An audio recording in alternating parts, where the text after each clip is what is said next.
think it's important to emphasise that we've heard a lot of support in principle for circular economy bill, but we've also heard from many stakeholders, including Circular Community Scotland, that they feel there is a lack of focus on sharing, reuse, repair and remanufacture, and that we've had examples of other countries and regions that are able to give clear targets. So in terms of a national reuse target, possibly the Minister doesn't want to put it on the face of the bill, but you must have some kind of idea of what ideal targets would look like. So on reuse, is that something that you've given a lot of thought to? What discussions have taken place?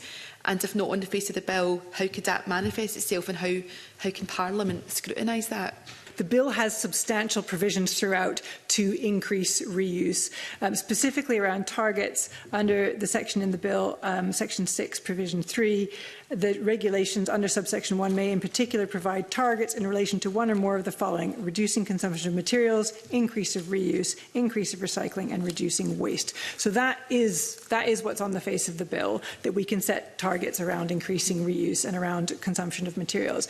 The nitty-gritty is what those targets would be and who they would apply to local authorities, to businesses, to certain sectors. And that's the work that we need to do to understand exactly how those targets would apply. So we know that there's too much consumption, there's too much waste. We're very much a throwaway society. We're not reusing materials and goods that we have. So what does good look like in terms of reuse? I mean, that's an interesting question. I would need to look at international examples to know what we're looking for there. I think. But I'm assuming you've looked at international good practice already.